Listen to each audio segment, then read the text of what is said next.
This is Jack, the name etched in history as the world's most infamous serial killer. In 1888, London wasn't just shrouded in fog, it was drowning in fear.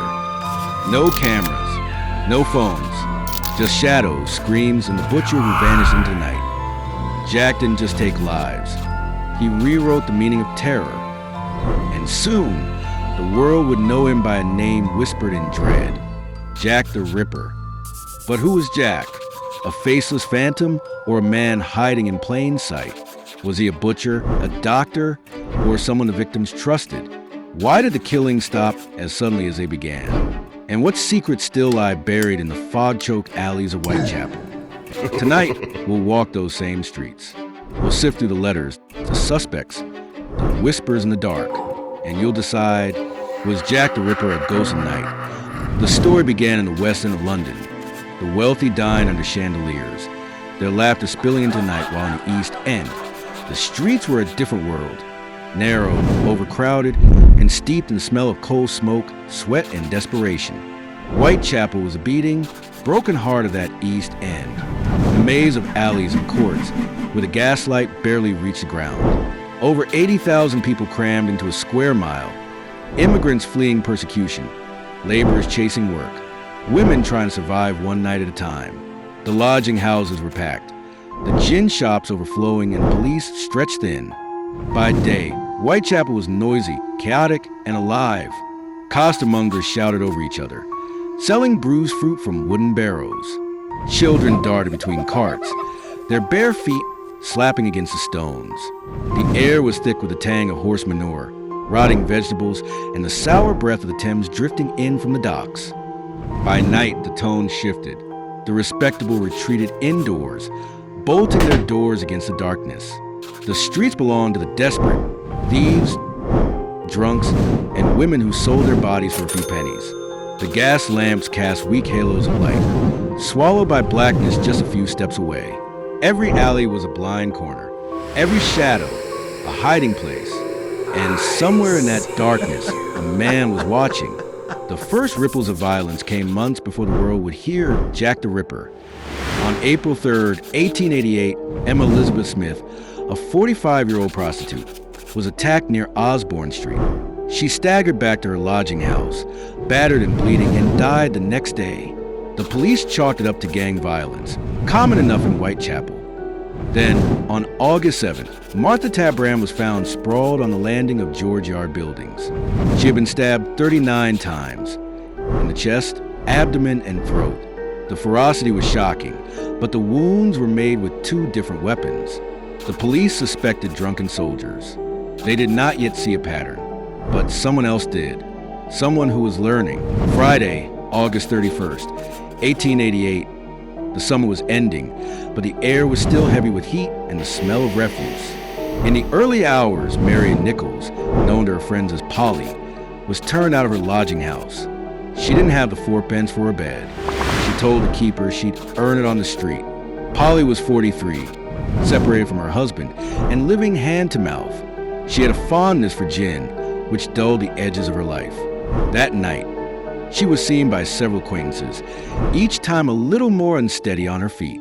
Around 2:30 a.m., she told a friend she'd made enough for her bed, but she wanted to try for another client. "It won't be long before I'm back," she said. She never came back. At 3:40 a.m., Charles Cross, a carman on his way to work, spotted what he thought was a tarpaulin lying in Buck's Row. As he drew closer, he saw it was a woman. Another man, Robert Paul, joined him. They thought she might be drunk or unconscious. They straightened her clothes and hurried to find a constable. Constable John Neal arrived moments later. In the flickering light of his lantern, he saw the truth. Blood pooled beneath her, and with no response from Polly, Neal summoned help, but it was too late. The killer was gone. No one had heard a scream. The Victorian press thrived on sensation, and the Nichols murder was perfect fodder. The Star and the Illustrated Police News painted lurid scenes of a monster stalking the East End. The public was hooked. The police, less so. They still thought it might be a one-off killing. But in the pubs and lodging houses of Whitechapel, the women whispered. Someone was hunting them. Someone who killed not in drunken rage, but with cold precision. What made Whitechapel the perfect hunting ground wasn't just its darkness or its poverty. It was the invisibility of its victims. Women like Polly Nichols could vanish without notice. They had no fixed address, no family nearby, no one to raise the alarm if they didn't come home. The killer could strike, disappear into the warren of alleys, and be swallowed by the city. And he knew it.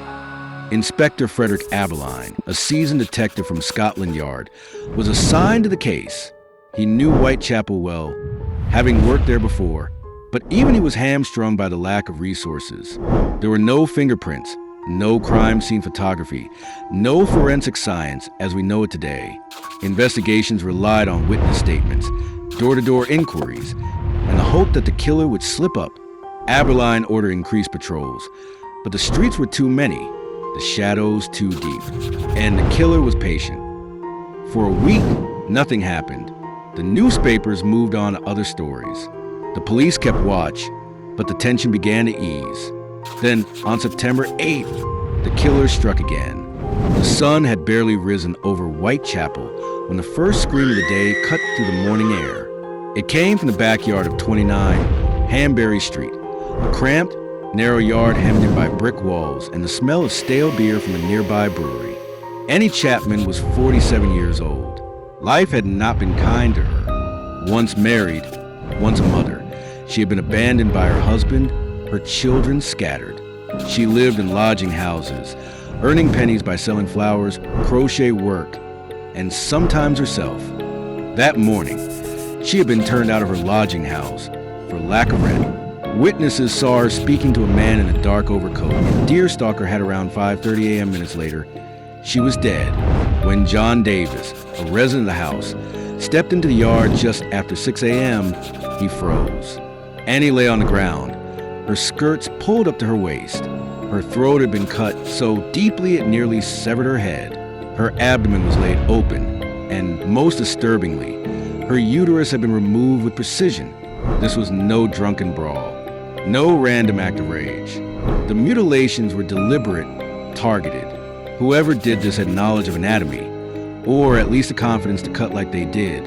Inspector Aberline arrived on the scene, his boots crunching on the damp cobblestones. He studied the body, the yard, the narrow passageway that led to the street. The killer had worked quickly, silently, and vanished without a trace. 2 murders in just over a week.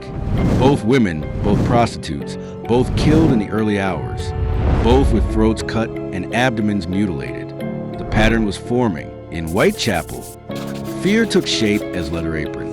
Prostitutes whispered of a man who threatened them with a knife. The press amplified the rumor. Police arrested John Pizer, a bootmaker with an apron, but his alibis held. The real killer remained free. On September 27th, the Central News Agency received a letter addressed to the boss.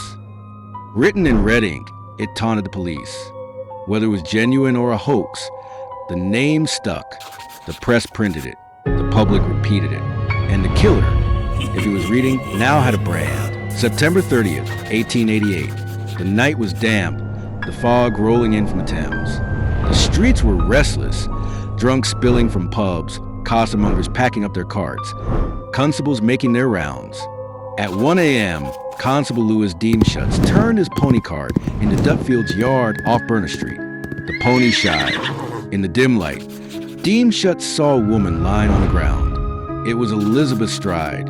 Her throat had been cut, but there were no mutilations. Some believe the killer was interrupted, perhaps by Deemschutz himself.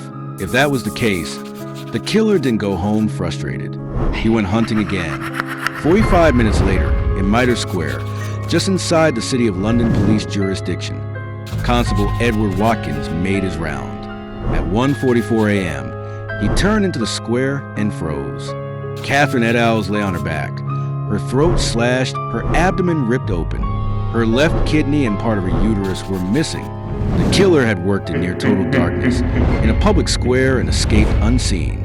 As police scoured the area, they found a blood-stained piece of Eddowes' apron in a doorway on Golston Street. Above it, scrawled in chalk, was a message. The meaning was unclear, But tensions in Whitechapel were already high. Fearing anti-Semitic riots, Metropolitan Police Commissioner Sir Charles Warren ordered the message erased before it could be photographed. 4 women dead, a city in panic, and a killer with a name, Jack the Ripper. But the nightmare was just beginning.